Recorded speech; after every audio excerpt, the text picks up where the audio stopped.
In the Bankulu. Baba, uba kuphilingane kuzele empezini ngiyayikhetha inkosi enkulu engazizwe amen ngishawuva lo bantu benkosi bengakazi bengishaya lo gucela umfundisi umqadi eze nasemkhomazi ngikankanisho ngibambe isihlakelelo namhlanje ngoba ngiphambi komlilo abantu benkosi ngiye ngathumela inkosi yakithi ngaphayimphilo kokhokho bakuthumela kubaba ukuthi angicelele ukuthi ingalafi ngoba la kuqa abantu abadala abantwana bankulunkulu hhayi abantu ey'ngane ey'ngangathi ngiyakhumbula ngelelanga ngixoxa noMahlambisa Ntuli uzalo uhlambisa nobaba umfundisi umlungu angijwayele ukuyishumela le ntshumayelo uMahlambisa ngixoxela ngobaba wakhe ethi wathi uma ubhombelese bashumayezile abantu baphenduka waseleka amaphumulo wasethi uzokubabhabhadisa ngakusasa emfuleni ebusuku bakuhlambisa ubona isimanga abantwana bankulunkulu ubona abantwana benkosi behola ubhombela eshaya ugubhu lakhe beyemfuleni uma ebahola kodwa into ayimdidi babuhlambisa wayebona bethwele labantu abahola ubhombela uma eyibuza ukuthi bathweleni bese ephenduleka ngokuthi abone ukuthi abantu bese lishiza ilizwi ukuthi abantu laba babathwele abababulala ma ebokisisa kahle athi ngoba usibani laba ngiyabazi basaphila nje kade sinabizola abanye babo usho kanjani ukuthi labantu bababulala lathi izwi lebhombela labantu bababulala ngey'nhliziyo kodwa uma nje bebeye emfuleni kobhabhathisa bengavumi lapha lezo bahlukane nazo apha emfuleni bobuya nazo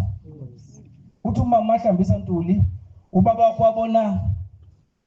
abantu beshiya izono ngaphandle komfula bengena bobhabhathisa engabe bangena nazo bathi bephuma bebeyithwala behamba nazo abantwana bankulunkulu ngiyasaba kakhulu abantwana bengcwele ngilale ngishaya uvalo kakhulu namanje ngishaya uvalo nje ngiyacela shefu ungangilahli inkosi ngiyumntwana ngimncane ngiyasaba ngaye ngasho ngelanga ngathi ngise umntwana sihlele emuva wayethi uba inkosi methi ngiyasaba simbalele athi ngiyasaba sithi 1 athi ngiyasaba sithi 2 mekwasho besithathu bese sithi futhi inkonzo sekuzoba ngiyasaba sinika inkonzo manje ngangazi ukuze kufike kimi namhlanje kube ngathi ngabasha babe u20 labo ngiyasaba baba sekhona abantu abangcwele benkosi amen ngiyibhimbana nasekuhlabeleleni bangcwele benkosi ngiyacela mhlambe ungangishiyi inkosi ungiseke bantu benkosi ngicela ukhunga ingilezi ngengoma 238 sithi ko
siqede sihlabelele bangcwele inkosi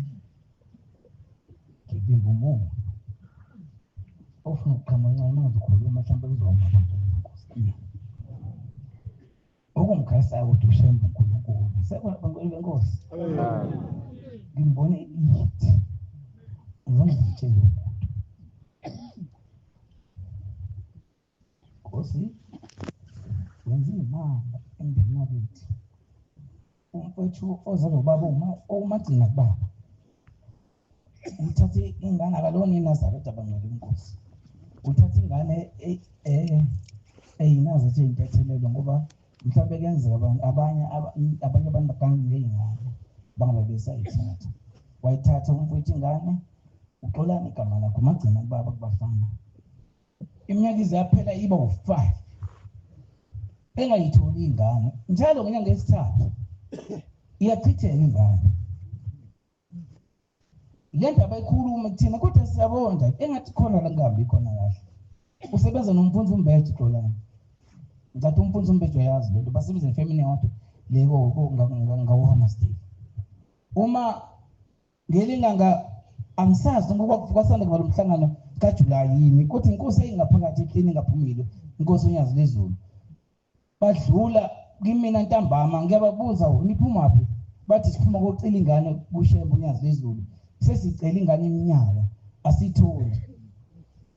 awu kwakuzoshaya isikhathi umthandazo zokulala ngokwasemkhomazi kodwa ngokusebenza ngihlala lapha elindelana ngasesabatheni tempele sasesiyaguqa sathanda senze umthandazo wokulala sasesiyayibika lento yokushembe futhi bangcwele benkosi kwakuphelele ngoba base bephuma kushembe uNyazi lezulu kodwa bafika sithandaza kwaca ukuthi nama asidli futhi sichithe phinde sibacelise uNkulunkulu ayahamba uMadlamini bangcwele benkosi bese futhi eyisola ukuthi engathi khona okusele ebhanoyini ngenyanga yesithathu uma eAlbert Luthuli bafike bathi Albert Luthuli Madlamini emqathi ingane oyithwele iyisidala lento esabekayo lengane ngoba inyanga yesithathu ngcono uyikhiphe ngoba ngeke ukwazi ukukhulisa lengane ikhiphe ngoba konakele ngendlela babeyichaza kandlela eyiyona bathi izokhulisa izokuhlasa kanzima kwawena abese bebonisana noXolani ukuthi asingayichithi lengane ngoba sicela uNyazini ngiyazi bangcwele indaba ngiqaliswa yini ngayo ngibona ithemba uNkulunkulu ngoba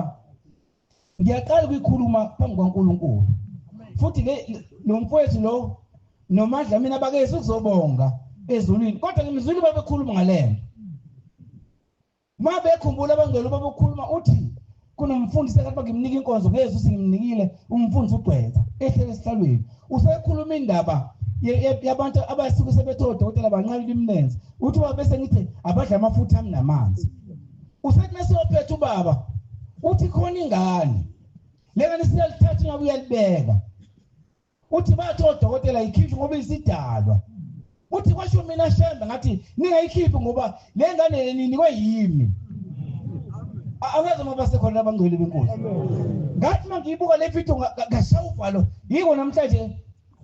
ukufuna ukufika usisi kodwa ngizolibamba Nkosi lungafiki ngoba ebusuku ngikhale kakhulu uthi ngibuyele kuXolani uthi uXolani sabonisana kanti sekufika uNyazi lezulu ukubona ukuthi ngicela kumina lengane engayikhiphi njengoba yesho ukuthi ngiyekubona ngathi ngingayikhiphi lengane ngoba ngicela kumina uthi uXolani yahamba inyanga uXolani umzala kuMambethu ubaba omunye bavumelana ukuthi le mndeni nomthetho ngeke bazibayitshele wakaDlamini wakamqadi la kuzala khona ubhuti uXolani umagcina ngaba bese kuba wakhona wakamBethu but angesitshele bazobona ngoba sizala lengane ukuthi sidala uklinika iRK ikhanda iklinika khona uma efika khona bayamkhumbuza bathi ukhumbule lengane ozoyizala isidala lendlela xa ukwenza bathi bese sengabi netrauma meseyizala lethi imuhla uMadlamini uphila nayo kodwa unethemba likaShembe lamafutha novaselina lamafutha namanzi abawayekile ukwasebenzisa ngithi mina uXolani mini VN sekhona efonini namba ngcwele ebabazi isimanga sikaShembe uthi uMadlamini mangabe ingane yehle ebhalweni ngenyanga ka9 athi uzothi odokotela bazongunga umbhede we-archaikhani bashasana ngamakhanda bathi le ngane ngoba siyibona ithi sidalwa ishintshe kanjani yasiba nje namanye angabe saba nalutho uzali ngamqola engenanga sibekodwa bengcwele benkosi.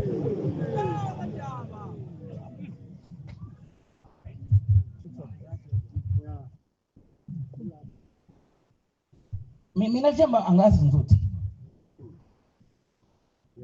ngoba ngiyayazi le ngane ngiyibonile base uqona ngitshela ngoba sebona imanga ezenza ushebo unyazi ezulu angikhulumi ngomunye uNkulunkulu bangcwele bakhona uNkulunkulu abakhona emhlabeni kodwa ngikhuluma ngoNkulunkulu ophangcwele kuze kwabuya kwafika imemo ngakhumbula eminye imisebenzi ashemba ayenzile ngisemuvangeli bangcwele kwakuyi lockdown ngangayixoka kwenye inkonzo engiyiphethe oqala kwakuyi lockdown bangcwele benkosi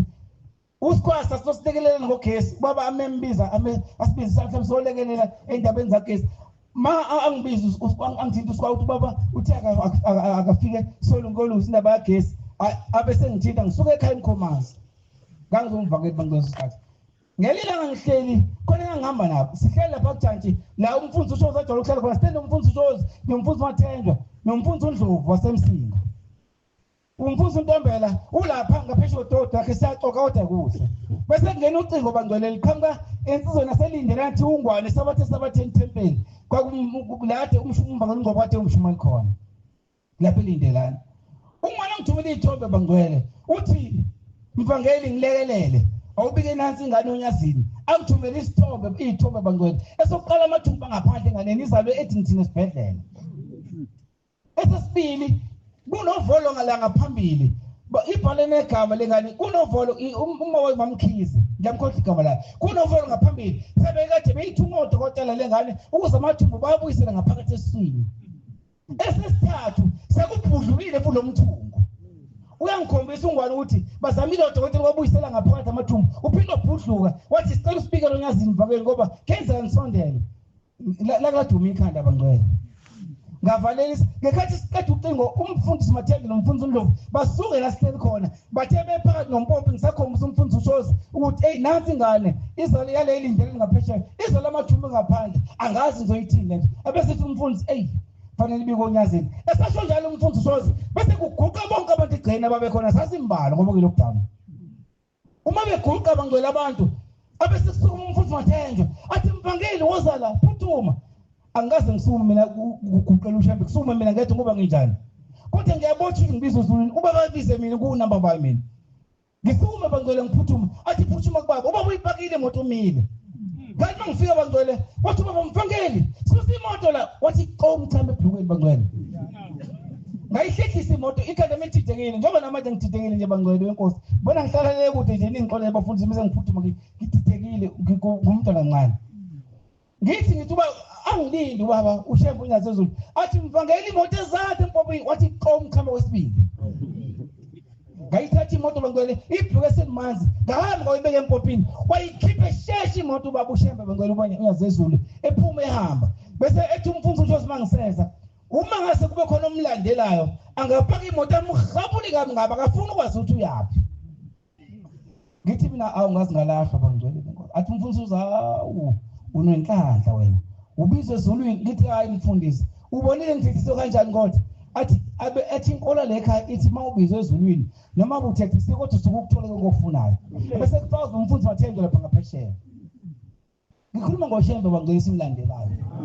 ngoba esisezathu ushembe angithuma ukuthi ngigqoqa bangcwele laba abantu abangayigqokile ingubo emhlophe abangayikhethile inkosi abanye babo bazonikela baphinde emuva abasema kubo bayakhala kushembe unyazi ukuthi abangasekho naba bebengawona amandla bayakhala bathi inkosi akekho sikhonzela wena sike sigotha inkosi sicela uzinikelela othi umfundisi wathi nathi unyazi namhlanje uzonika umfundisi umqada abatshayi namhlanje fanele bekhethe inkosi bonke abantu abasethempelini noma bungalindele bungahlelile kodwa ulethe abakini la kule nkonzo ukuthi uzokhetha inkosi ukuze ubhabhadise abakini bazobona ushembe ngalokuthi bathethelelo bese bangcwele sihamba ngene emotini ngaba bese ethi umfundisi ngoba khona ngihamba naba ngisazokubani bangakithi athi lindela abantu abanikelayo bese uyahamba nihamba na bese benikele bese ngihamba nebhuku elimanzi bangcwele namanje nginalo uvalo bangcwele liyakhupha hayi bese kudlula amasonto amabili angifonela usikwa athi mvangeli phuthuma nangibaba disicela ngendaba yagesi bese ngiyasondela abangcwele benkosi bese ngisendleleni ngikhumbule ngithi ngwane iphi le ngane eyayinamathumbu ngaphansi namhlanje ngizongena kubaba abese umvangeli ngiyaxolisa ngakho ukuxoxela uma wengane wabona ushembo unyazi lezulu ngene esibhedlela ethi ngithini ligqoke le njengoba ligqoke iphuma lamba ngilibona wachaza lezo ngokubamngwana athi igqoke ushembo unyazi lezulu uthi begaxa ipopolo uqonde enganeni akakhulumanga lutho wabuyisela amathumbu ngaphakathi wasethunga kahle wasethi inkosi ikubusise waseyahamba ingane amathumbu ngaphakathi ikhuluma hayi bangcwele benkosi kunikwe idliwa namhlanje uma wengane akakayikhethi inkosi beyithi useyikhethile kade ngizokuthiwa ugogwayo useyikhethile uyaphona edamini sabathentempeli ngoba bengiyilandela ngendlela engingwane iphi ingane uphuma wengane ngoba wayibona imanga engake sazizoshemna zizwe basekhona abangcwele benkosi amen ikhona ingane eselindela namathumba ngaphakathi yajunga ushemba unyazi lezulu sebehlulile odokotela basemhlabeni angazi ungasambisana nabantu baNkulunkulu ngiyasho ukuthi bese kubuya lezi zinto engiyibonile ngelile ngabangcwele futhi ngisemvangeli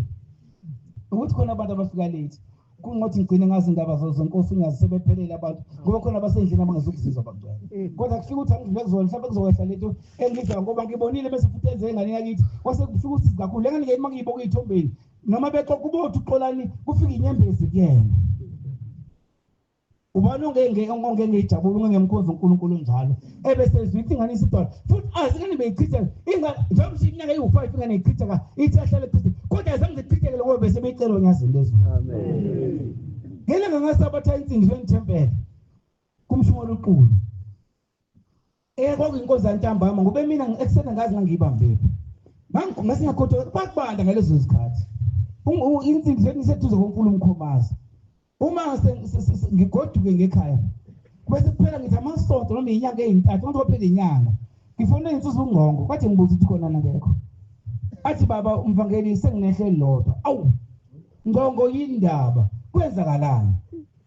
athi ngesikhathi ukade usethempelini ngani mangifika ekhaya uma wakhe bengelona zathi usashona uma wakhe uthi ngathi mangifika ekhaya kwashonila ngwasise uma angiqandi inkuni ngibasumbile ngoba basemfuleni umkhoma sigqobo kuyabanda uthi Ngqongo ngathi ngiyashaya nje ibhezelela ukukhumisisa uthi ngathi kathinta amanzi amnyama aphumile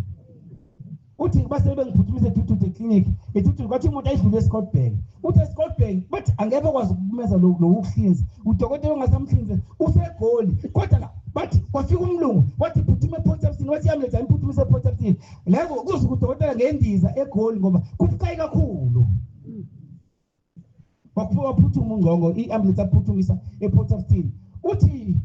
wafika udokotela babona umhlangano nedokotela uqhamuke egoli wesifazane nodokotela uthi wasengenze theater ukuthi ayohlinzwa uthi ngehla melodwa ngabona mangene theater bese kucisha iglobe uthi khona udokotela oyinasa athi angisazi uma seJolvet uthi lo dokotela uyinasa waguga amadolo kucisha iglobe wathi inkosi yamakhosi uthi labo dokotela bayabasebeyanganga kodwa lo dokotela lo segoli ukhuluma nomuntu engamboni lo muntu angamboni uthi ngingamhlinza lezi ikerosene ngoba zombulala mhlinze ngekoro zami ungene ngegrove lo muntu abakhuluma naye abese udokotela uqhamuke eJolvet athi baba nkosi yezulu nyazi lezulu hawangungabothi sengihle nonyazi njalo la akalibona unyazi lezulu labo dokotela bakufundela ukuhlinza nomsebenzi abafundele kwale kunomhlinzi ngalezi ikere baphinde emuva uthi Ngqongo bangikhiphe kwawusuku lesibili bathi bangena ethi lwaphe egroup futhi mangingena mina uthi wasiyaqala futhi waguqa udokotela lo yiNazaretha wasiyakhuluma nosegoli ukhuluma noNkulunkulu uthi unyazi lezulu uthi ningami ushembu usebuhlenge ngeso sikhathi kodwa ubona ngale sibhedlela ePort Abstin uthi ngingamhlinzi ngale ikere sengizombulala ngoba uthi ngene kabucayi mhlinze ngale zami ikere hayi bancaba futhi bamkhipha usiphi okwesithathu hayi uthi Ngqongo uthi udokotela oseJolvet angazi maseJolvet uthi kwangena inkosazana iphethe isihlalo sika baba yasifika ushembu iphathe ezona unyazi ezulu ikere kodwa wasehlala phansi yasibeka inkosazana wasehlala phansi ushembu unyazi ezulu wayibeka esifubeni sangqongo ikere wathi mhlinze ngale ikere hayi lezi wapha ukuza bamhlinze ngazo ngoba ushembu unyazi ezulu mina ngingamhlinze kezombulala bamhlinza baqeda useyabuza udokotela oseGoli uthi uthi bhuti usondaphi uthi ngisonta eNazaretha ekuseni ngilandela unyazi uthi hey mkhonzo uqinisele uNkulunkulu wakho besasithi abantu beseGoli amanasa akhuluma inganekwane sizibonele namhla ushembe enzima uthi ungcongo mase yakhokha-ke sephuma angisazi ukuthi 65 rand ngisengesikhathi eside noma ngoba kwakuzoba imalini uthi efika kumabhalane uthi umabhalane bekufika indoda egqoke imjiva omhlophe nesigqoko esimnyama yafika kukhokhela lo 65 rand awunasikhuthi amnike isliphu kuphela waseshaya nasiliphu ozobona ukuthi ukhokhile ebona unyazi lezoba ngcwele baNkulunkulu amen indaba ikuthini ke bantwana benkosi uthembe uNkulunkulu kangaka mina angazi bangcwele benkosi Imisebenzi 7 verse 51 ngiyacela uNkulunkulu abakhumbule abahambele endleleni ngiwathandile amazwi kaBaba izwi liphethe uNkosi kwahambe inkosi umkhulu wethu nganekwane inkosi endala yabuya yakumama uManzama esaphile ngasabona emehlweni isahamba nomama yathi kuyena le ndawo yami yonke kufanele abantu bagcinisa abathishwa phansi ezembeni isigodi inkosi umqadi uhambe umkhulu engeloni iNazaretha uthi kodwa le ndawo ngazi ngamqopha lo mama engaboni ngiyamqopha ingane zakhe uma uzalweni ngase ngithumbele inkosi umqadi ngathi nabo ubufakazi ngathumela nabanye wathi kufanele bonke abantu bagcinisa abade kuba indawo yami wathi ngafika ngakhithi ushembe ngale kwethuna uhamba umfowethu kade edlela itshwala uzalweni futhi ubhutibonga ngamqadi eshade ugane uMamthembu wahamba ayiphuzele uthe ehambe emhlabeni wabuke wayesayonini wathi utshela uMamthembu ukuthi ngifica ushembe ngalo ethuna akakhetha inkosi kusangigcinile isabatha basekhona abantu abangcwele baNkulunkulu mhlawumbe ngeke ngizokhuluma iqiniso bangcwele libaba noma linjalo ukuthi khona inkolo engekho ngiyengizwa phekhala emphefumulo bekhuluma abantu bangcwele benkosi kwakhuluma umama ethi ezulwini uJesu akekho isayona asikho uthi kwakushuba kwakhe obaba kwakhe uBishop ezoni uthi ngithi khona abani baba uthi khona ushembe uyena osesangweni uyena uvulela abantu mawenze kahle uvulele ushembe mhlawumbe sikhumbuzane bangcwele phela izami zakhiwa umfundisi Mbonambe umfundisi kaBhombela wahlubwa kuleli bandla waqamba inkolo yakhe izonzo zokuqala ezaba khona yiza abakaNkonyane yiko befaka amakhongomane kaNkonyane akekho umongameli noBishop Deneke umfundisi ngoba izonzo zokuqala ezakhishwa zikhishwa uMbonambi lekhaya kathi kumfundisi kaBhombela alikho ke lelo bandla bangcwele ngiyancengaza unezinto ngiyazi nizoyibona le video bukani nize kushamba uNkulunkulu wenu namhla isikhathi sokuthi niphendule nikhethe inkosi ngibone futhi ivideo ukhuluma omunye umama lapho futhi ekhala emphefumulo umphushumo uMajiya ekhuluma naye echaza lo mama echaza uthi bathe angize ngizobageza basekhaya balabani usayimbuza umphushumo uMajiya bathe bazokushaya ukuphi mama uthi lo mama bathe bazongishaya mama mangiphindele uthele bamshiye imluthela kodwa mangabe sekungani kwethu nabasafuna bemluthela bathi akakhoza unyazi lezulu akaphumele uthele ngoba inkolo yaqanjwe uMartin Luther leyo ethi ukuthi amaRoma anike simnikele ngapheli wasisungula ibandla lakhe uMartin Luther manje namhla sobuyisana bangcwele benkosi sibe endaweni efanele ukuze uNkulunkulu umhlaba kuphela sibona amanye amabandla aphuma eRomeni bangcwele benkosi babasekhona abangcwele benkosi ngoba ukubona ngidlula kule nto bangcwele benkosi ukuthi ngifuna abangcwele benkosi ake bevuka abantu abamnyama manje isikhathi siyasekho abelungu umhlaba fika bazosikhupha umhlaba babephethe iBhayibheli basekhona abangcwele benkosi angiyixoxa iBhayibheli ngefuthi sasebenzisa iBhayibheli leli bandla iyakhula iTestament elidala babephethe iBhayibheli bafika sinomhlaba sinemfuyo sinako konke basinika iBhayibheli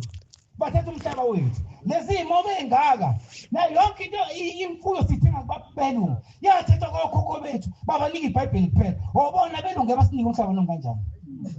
izwe angeze akabuyi ifuni ngeze buke abantu mebesakhola ukuthi mebesebambile emhlabeni bawubona umlungu ake nihlakaniphe abantu abamnyama ukholwa ukuthi phela bayilesi kanjani belungu bathose esihlalweni umlungu indodana umlungu ingilosi abelungu nezingane zabo uSathane umuntu omnyama ufaka impondo ukholwa yileyo nto enamasile kanje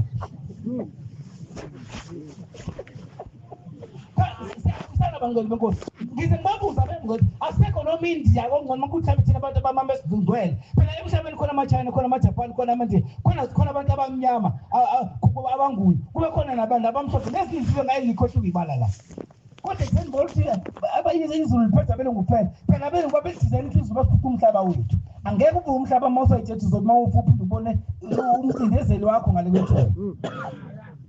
baba sekhona abangcwele benkosi singabantu yabona inkolo abanendaba nayo basiphile ngisho ubona ngenyanga yesimo sami bathi baye emaphasikeni abelungu abayi la bayihlalele emakhaya bayibusa phela bayazi basikite ngakho kuphela abantu abayimama phambana ngamabhasi bele nale kodwa ngeke uze baphuphe umhlaba inkolo basinikile basiphile manje ngifisa abantu babuye bangcwele babuye uShembe usefikile umkhulu wethu ngisho iBhayibheli ngafunda amavesi eqala zonke izinto zinoNkulunkulu bazo bafika phela sinasithandaza sinyukela entabeni okhokho bethu baphinda entabeni mayimvula ingekho bacele kumveli inqanga ehle nayo imvula kodwa bathi mayifika belungu bathi asithandaza uNkulunkulu ukuthi usheshayo apho uphendule ngiyaxosa Nkosi amakhosi kodwa ngithi angibeke iqiniso njengoba linjalo ukhona uShembe uNkulunkulu wabantu unyazi lezulu ngekho uNkulunkulu ukhona emhlabeni nasezulwini wabantu abamnyama angikhathali ngabe ukholwa kiphi inkolo ngabe ukephi kodwa uNkulunkulu wethu sinawo uShembe noma uyamzona kodwa uShembe ishaye baba ngeli ilanga bangcwele wenkosi inkosi ilanga ikhuluma ngoba bamkhulu mhlaqala isabatha baba sekhona abangcwele wenkosi ithi inkosi yayisemazimtoti eAdams ecollege ibuya ngama weekend kuphela kwakusekhonzwe ngesonto kuleli bandla ithi inkosi la ngumfundisi wayekhona ngaleso sikhathi emkhumbula umfundisi uNdimande nomfundisi uNgqobo kwakusekhona umshumela ethi usishi wedume ngokuthi usikhenkane wekhuthele kakhulu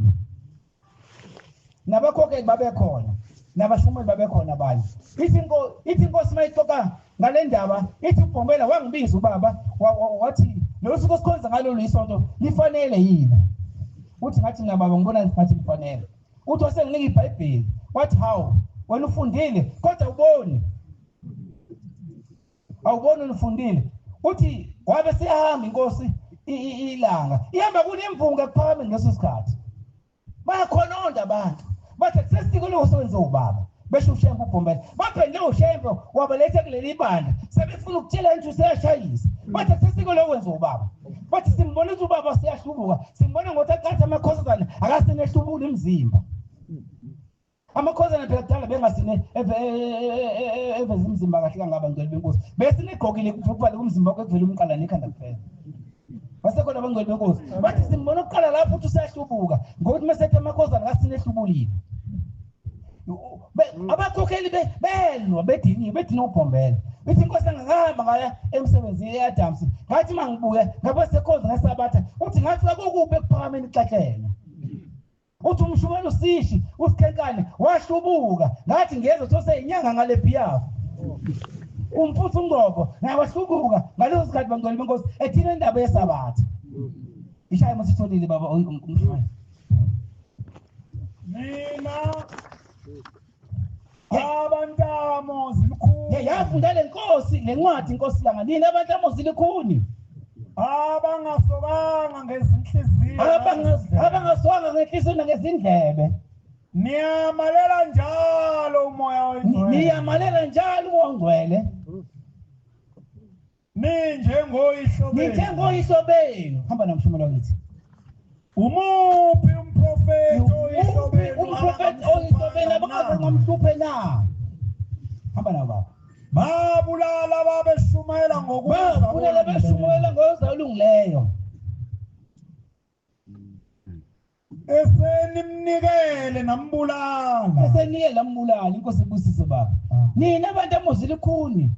abangaswanga ngenhliziyo ngezindlebe zenu niyamalela njalo uMoya oNgcwele angene kini babe ngabona laba bantu uthi uMoya oNgcwele ongena kubona abakhumbuke ukuthi uBhombela wenza isimanga phambi kwabo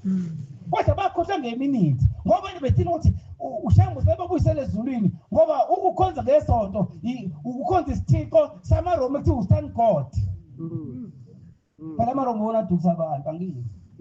asibhekele iBhayibheli ngongcwele singane nje sikhuluma iqiniso silimelithi iqonde ithi ngoba phela ngeke abantu baze basizakale ngoba nababhali beBhayibheli ibona lethi ingako bathi bebhala umfundisi umqala unayo lesi siqephu ngo-2014 ebhala ethi asabothi uJesu uzophinda abuye asaphinda kusho lokho nginako nami lokho athi asabothi uJesu uzophinda abuye ngoba vele bekudlala ngabantu abamnyama kumele belindile nje belinde ngethemba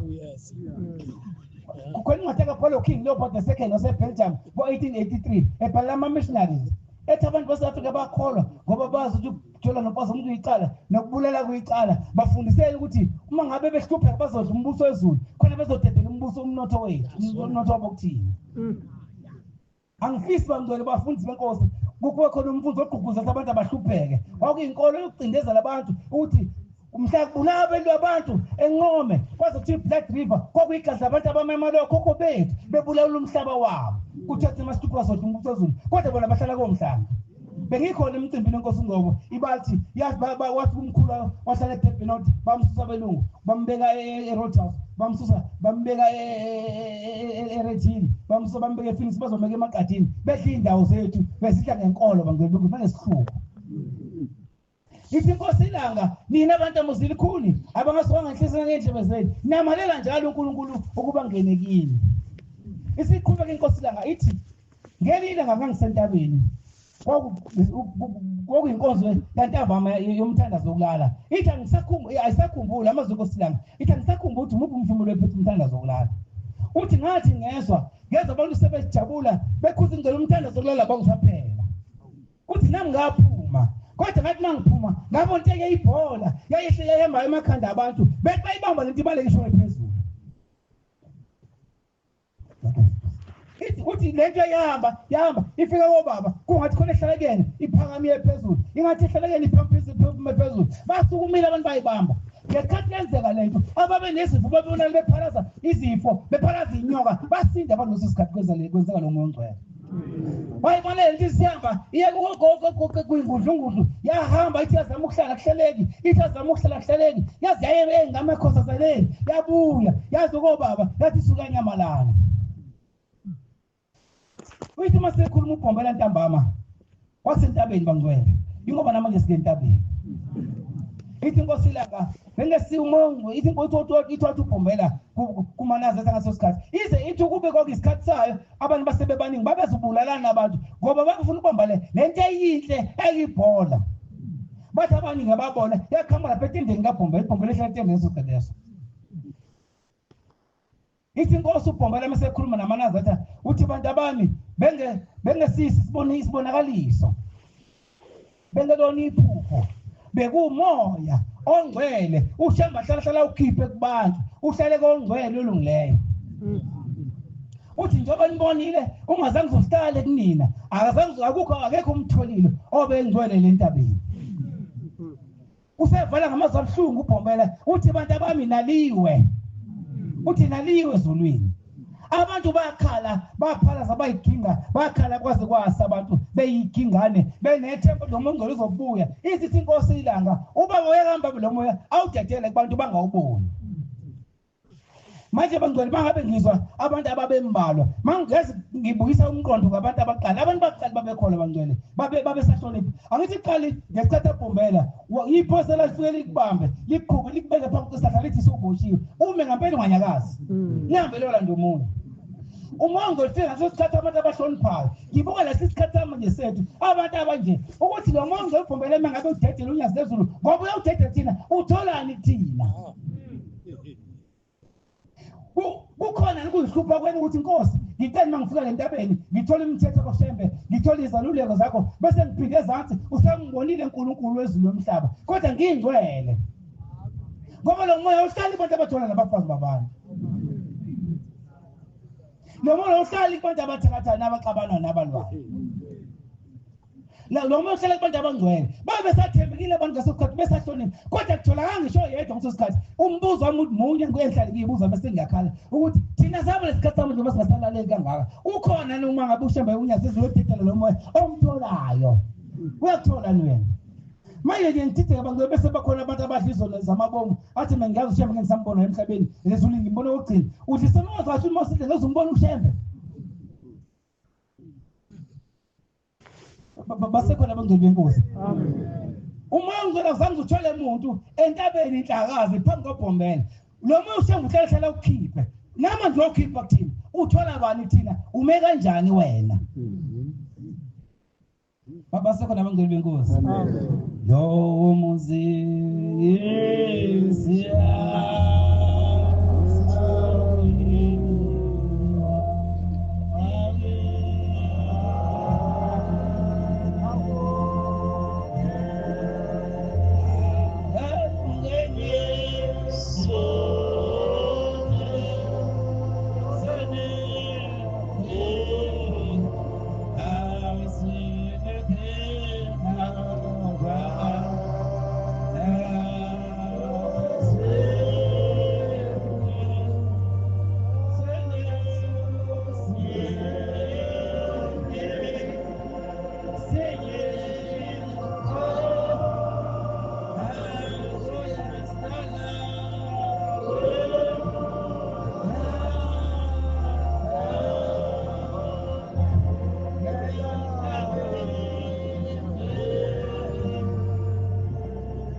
intokazi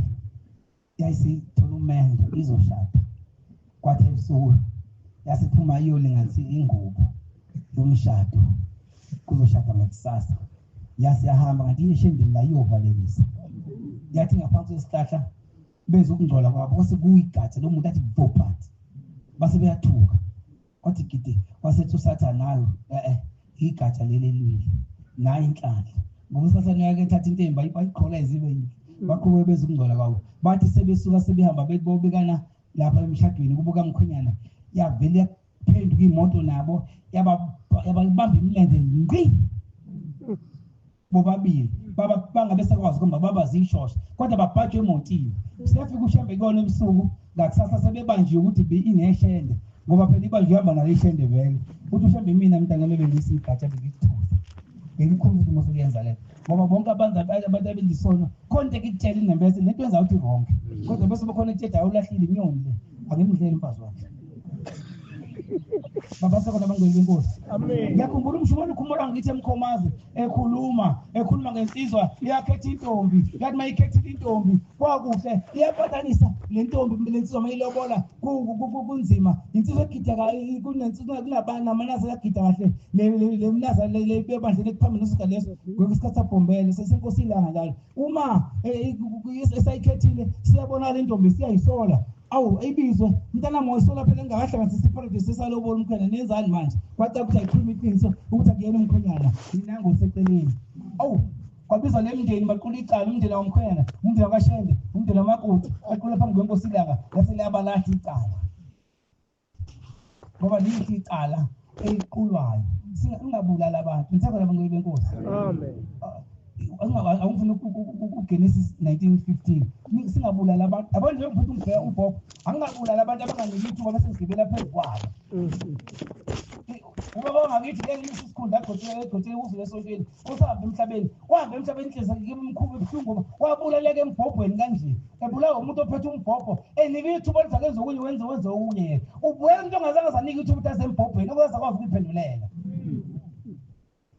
singabulala abantu masiphethe umbhobho bangcwele singagibeli futhi phezu kwabantu asikhuluma ivangeli kaShem le inkinga ekhona ubhombela naye uyazezulu bakhona abangamthanda awuwena wethu nabantu abakuzondayo futhi kwesisikhathi esinye phahla zaphambi kwenkosi kanje kusuke kuliwa nabantu abathize beqanjelwa amanga bebulawa abantu kwafika indiya ekuphakameni lathi malifika kubhombela balibike ukuthi liyagula lase licela imali eligula lasondela kubhombela balisondeza lasithi baba khona mina baba waseyesa ubhombela wahlala phansi wenaba waligona lase laphenduka lambuka lathi thanda mina uthi ubhombela mntana ngiyakuthanda laphinda lathi thanda mina wathi ngiyakuthanda mntana laphinda lathi thanda mina wathi ngiyakuthanda mntana manje sizofuna lolo thanda uma manje ngizobulala umuntu ngimqambela noma kuthiwa ukwenzileke ngikembize eceleni sikhulume naye ngizobulala phambi kaNkulunkulu ngimsusa uthanda ushemba mthanda ngalo bangake sobabulala sithi umbhobho sibulala abantu abangenathuba lokuyikhuluma bangake sobabulala babasekho labangcwele benkosi amen sibuyiselane ezulwini ngoba lento basila siphambi kokuphela esikezulwini ushemba uNkulunkulu ekuseni emini ntambama amen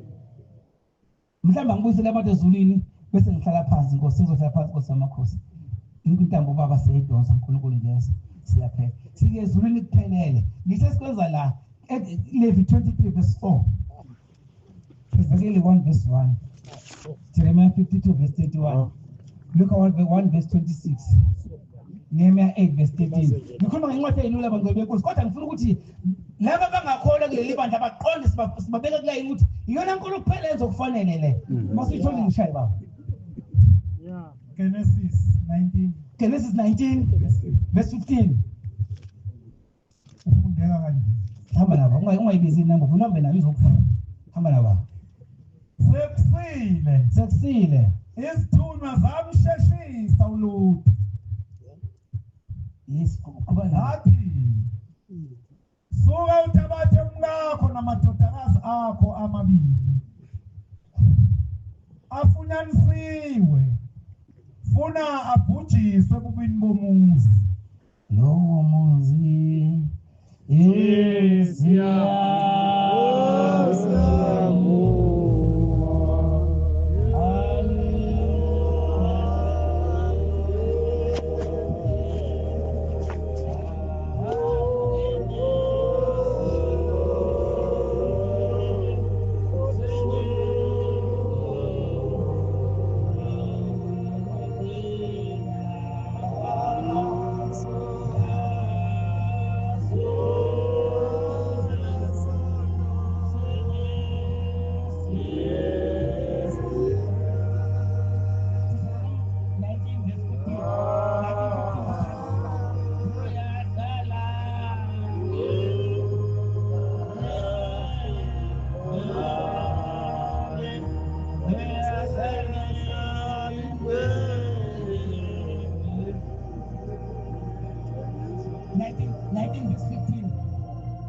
Yes, hamba nababa. Yolibeka. ufakazi oyedwa Ufakazi oyedwa akakumvukela akakwazi ukuthi umphofa azogambela abantu umuntu ngobubi ngobubi nangesono asenzileyo. asenzileyo. Indaba iyaqiniswa ngomlomo Iyaqinisa ngomlomo wofakazi ababili ezinakubo naba ezinakubo futhi amacala angeze babusha mina zezulu. Amen. Hamba nababa. 16. Hamba nababa ungayibizi. Uma ufakazi wamanga Uma ufakazi wemanga evukele umuntu evukela umuntu ngoba bakhona banamanga amfakazele ngobubi bafakaze ngobubi khona-ke bobabili lapho khona bobabili labo abacabeneyo abacabeneyo bayakuma ngaphambi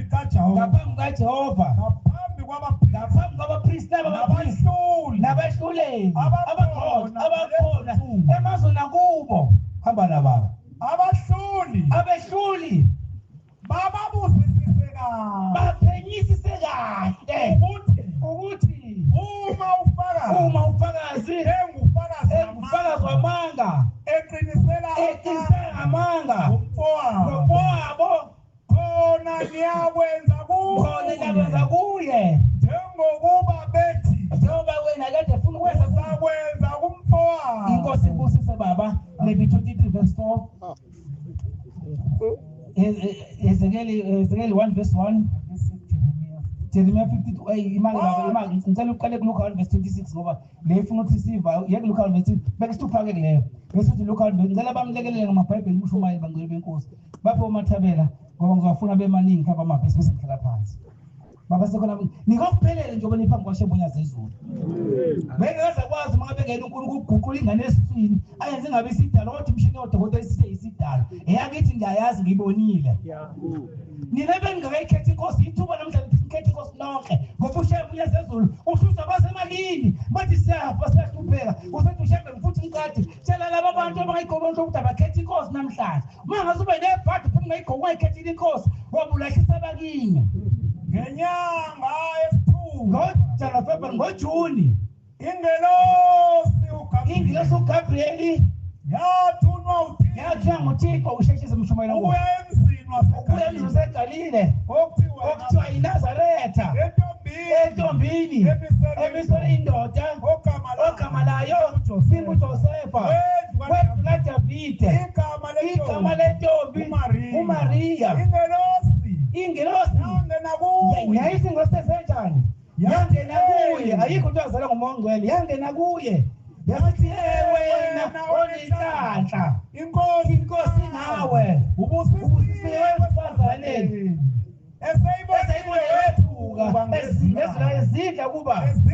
kuba kubingelela kunilo. Ingelosi yathi kuye ungesabi Mariya, bheka ufumene umusa kuThixo, bheka uzakukhulela uzalindodana uyiqambe lokuthi uJesu Kristu. Inkosi ibusise baba. Yaka Jeremiah 52 verse 31. Imake baba. Angithi ingelosi ifike inyanga yesithupha kuMariya bangcwele. Yangena kuye. Ingelosi ihlala iminyaka engakepha inyanga engakepha noyini. Ezunayo. Nisekhona bangcwele. Asibaleni u9 months ngesikhathi kuJune ngoba uJuly ngoba ifike ngoJune yona. July, August, September, October, November, December, January, February, March. uYeshua ngoba igama lethu samfile uYeshua Joseph labambiza ngoJesu wazalwa ngoMarch.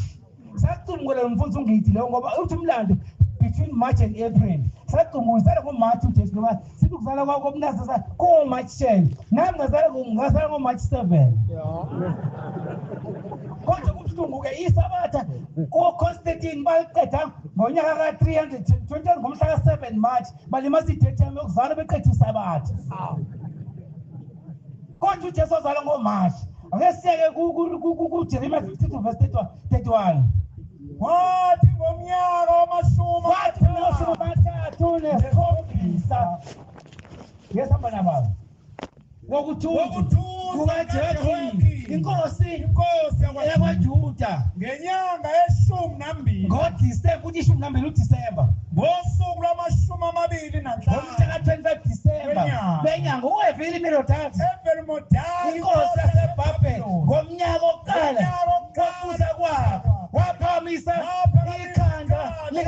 yakini Inkosi yawaJuda wamkhipha etilongweni wakhuluma kahle kuye wabeka isitalo sakhe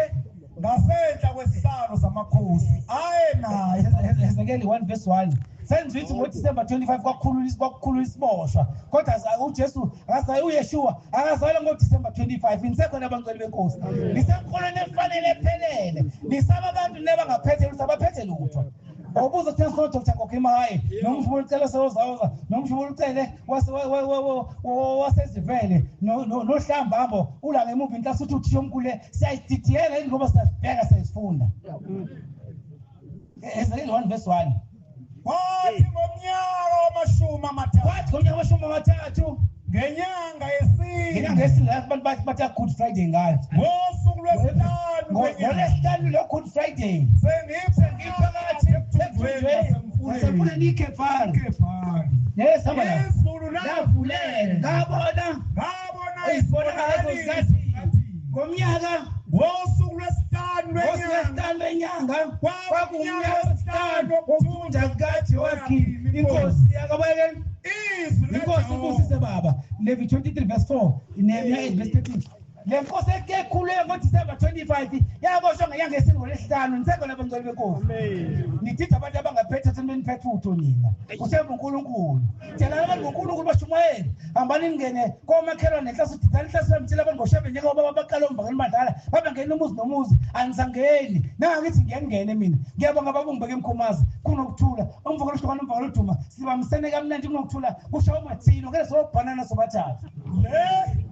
imhlangano kaJehova imhlangano kaNkulunkulu nyazezulu umkhosi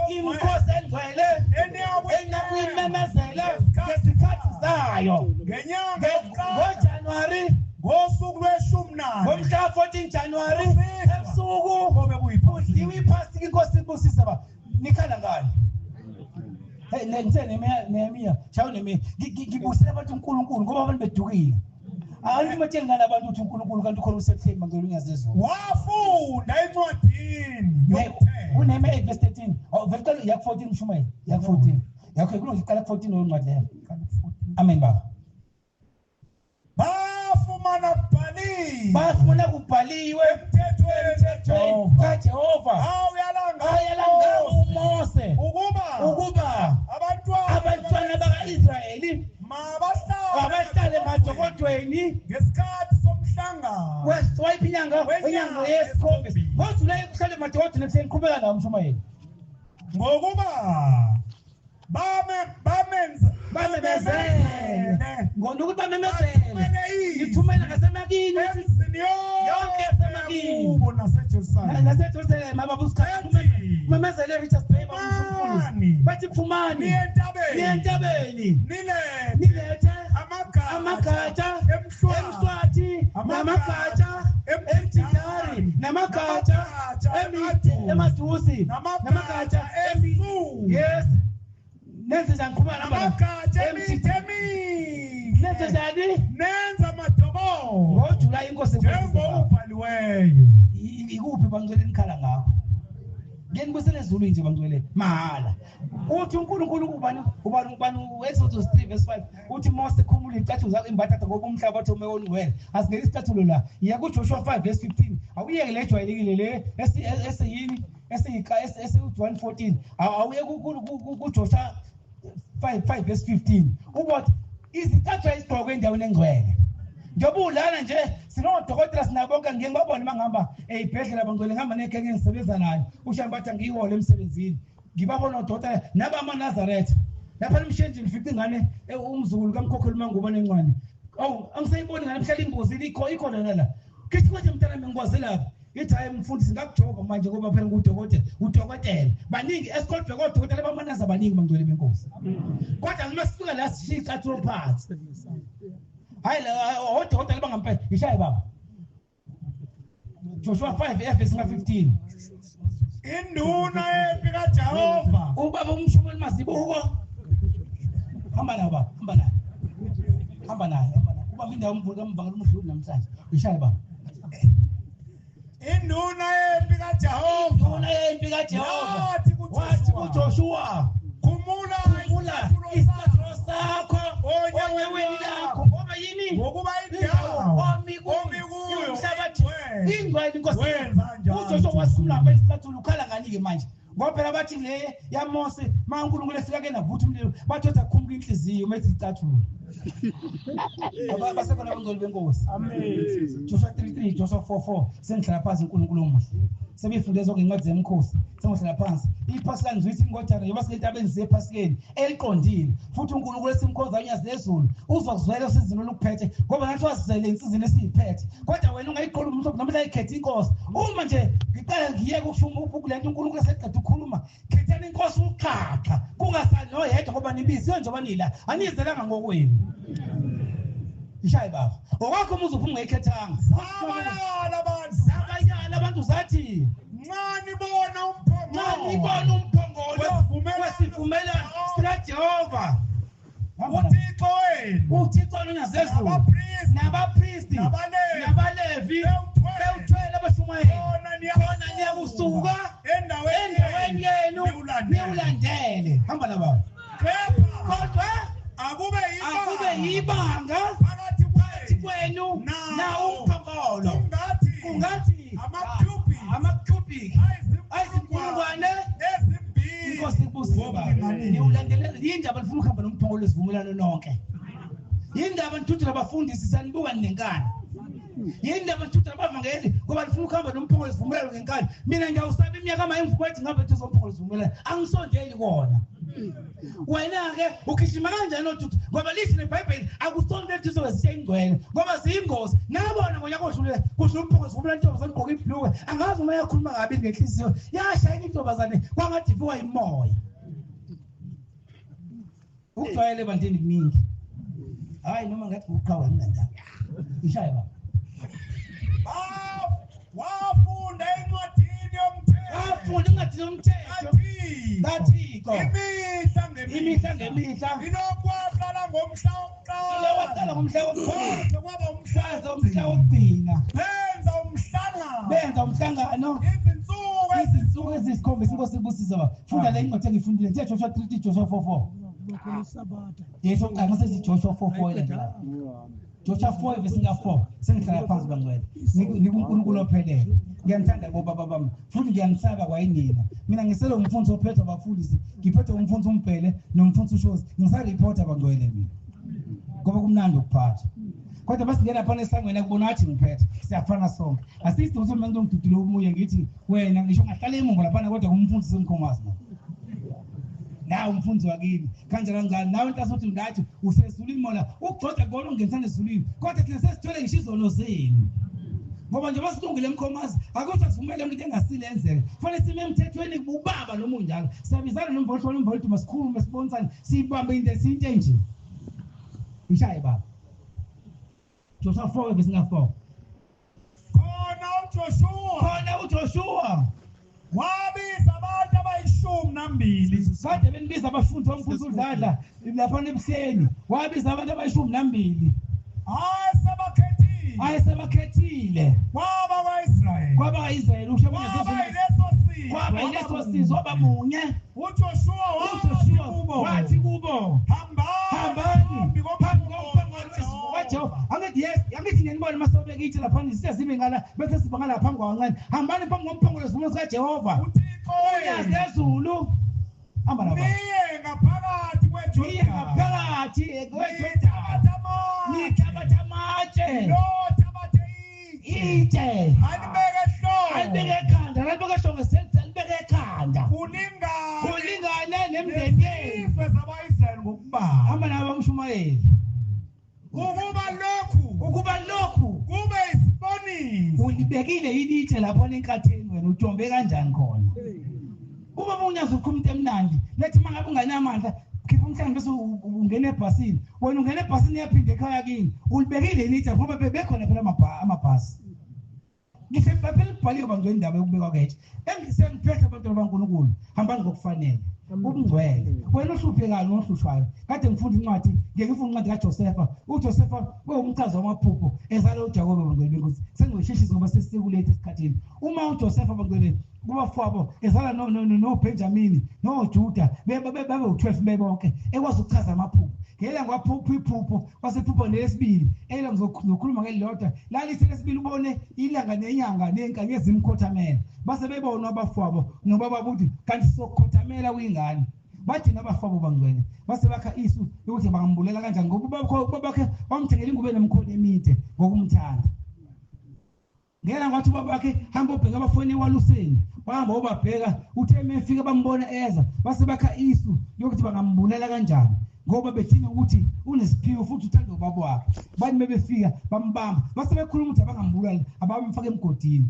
ikala ku Genesis 37 leyo ncwadi yide bangcwele bathi bese bemfaka emgodini kwase qhamuka abantu bedlula lentweni eGibhithe ngamanqola ngenqola zamakameli base bethi asimngambulala asimdayisa bamdayisa bangcwele bemhlukumeza njengoba nokuhlukumezekile ngithi ushembe ungakwena ushembe ngokubuza kimi ukuthi uhlukunyezwa yimina ngumfundisi ngisokuthi uzoKashembe wena ule kude kodwa shembe uyalazi usisi zakho futhi uyakuthanda futhi uzokuvikela amen uzokuvikela khona kungumfundisi nje ngeke ngikwazi kwenza lutho uzongibona ngizinkamba manga babe bendayisa wasefika labantu abaseGibhithe bamdasela indodakazi kaFaro bamdasela indodakazi kaFaro naye yasimenza waba induna yomuzi wagada yahamba iminyaka unkosikazi wenduna yomndodana kaFaro wasefuna ukuthi bajole wathi uJosepha ngeke ngikwenze lokho indoda yakhe ingithembile wabala into ezile wathi mina mase ngena kuwena ngeke ngikwenze lokho thengele ilanga akalindele ingilo mfazi wasesuka ethatha wengena endlini wasephuma ehayiza washisa isambatho sakhe wathi bethu ngidlwengula bethu ngibamba umHebheru wasebuya umnini indodana kaFaro yasiyadinwa yasimfaka etilongweni uma efika ejele waboshwa nendini wafika uFaro ebopha induna yezitsha nenduna yabapheki bahlala iminyaka babehlala iminyaka besejele base beyaphupha laba baboshwe bobabili baphupha amaphupho wasewachaza uJosepha ukuthi wena nduna yezitsha ngemva kwezinsuku ezintathu uFaro uzokhipha etilongweni bese kubuyisela emsebenzini wakhe wenza ukuba induna yezitsha wasenalo omunye waseshiphupho lakhe lomunye wasethena lephupho lakho lichaza ukuthi ngosuku lesithathu uFaro ngosuku lokuzalwa uzokubulala bese eqhoma ikhanda lakho eothini bese kudlela inyoni ekhandeni lakho inyoni zodla inyama yakho sewuqhoma ikhanda ngampela kwenzeka njengoba kade esho bangcwele wasethi uJosepha kulo induna yezitsha masuphumile ngikhumbule embuzweni wakho lo muntu masephumile wakhohlwa uJosepha kwaphela iminyaka emibili engasamkhumbuli ngoba nawo lo sizo lokuqhuqile ejele iminyaka emibili mina umfowethu usejele usuku inyanga ejele wahlala iminyaka emibili esejele sehleli yedwa uma uFaro ephupha iphupho uphupha izikhwebu zikhuphuka emfuleni ezisikhombisa ezizacile bese kukhuphuka ezikhuluphele ezisikhombisa zifike igwinya lezi ezizacile ezikhuluphele aphila phupha abone ephupha inkabe ezisikhombisa ezinonile zikhuphuka bese kukhuphuka inkabe ezisikhombisa ezizacile fike igwinya lezi sengisheshise bangcwele ngo11 ngifisa ukwehla ngezansi ngoba inkosi sithathile ebikubeke kumina sekuyi11 ngiyoshisa bangcwele uma bangcwele baNkulunkulu bephupha namaphupho uFaro bizizanusi zaseGibhithe zihluleka zonke bangcwele ukuchaza leli phupho wasekhumbula le nduna yezitsha yathi khona ejele uJosepha owachaza njengokuba kwenzeka njengoba bathe chaza ngizoyisheshisa wasethi uFaro mlandeni wasefika uJosepha wasachaza wathi ikhwebu ezizacile ezisikhombisa noma inkabe ezisikhombisa ezizacile iminyaka ezisikhombisa edlala bese uthi ikhwebu ezimbili egwinyele ezikhuluphele ezizacile ezikhuluphele iminyaka ezisikhombisa yokubusa kufuneka umuntu ohlakaniphile ozokwazi ukugcina ukudla wasethi uFaro ngizoqasha wena ngoba akekho umuntu okwazi ukuchaza iphupho nohlakaniphile wasegada ukudla uFaro uJosepha waba isigwili waba isekela kaFaro uFaro ngabe senza lutho kwaba umuzi kwasekuba nendlala eKhenani kuba kaJosepha wasethi baba uyabathuma ukuthi abahambe bayothenga ukudla bathi bafika abambona lo muntu olapha kuthi kanti uJosepha useyisikhulu wathi nguphi umfowethu umfana omncane uphi uyihlo uphi omncane wathi bashiya umfowabo omunye wathi hambani nilanda umfowethu bahamba bangambuye nomfowabo badla kwaphela ukudla babuye bazobuya esibili babuye sebebuye nomfowabo wathi mele babona wasegcina sekhala kakhulu esebathethi mina uJosepha enamdayisayo bathuka ngoba phela sekuyinkosi lamkhothamela balomuntu usephethe igibhithe lonke kodwa nidlule emzimeni nomzimba odlule kolunyazi luyakubona futhi lizokukhulula lizokunisa endaweni efanele lokho ucela ungaphezulu ucela ushembe yakuzo khetha inkosi bangcwele ngiyabonga uNkulunkulu umthosa ezulwini ngiyaxolisa ukuhamba kakhulu ngize ngizisikhathi sakho Nkosi ngumntwana kaBhibhidla ngiyaxolisa Nkosi ezulwini ikhumbulo lokho bami Nkosi busikuzwile amen.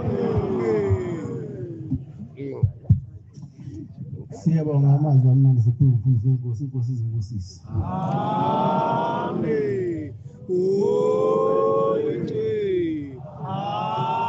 Amen. Sizobala inkonzo yesabatha sekuseni isilalelo sekhulu 56 156 sizocela umvangeli ungedi wakho lapha ekhaya sona isilalelo inkosi izingusisi.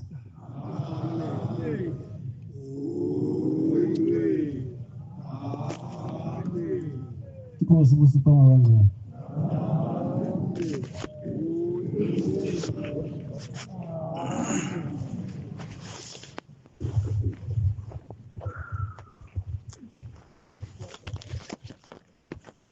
Vuthelani ipilo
Ah.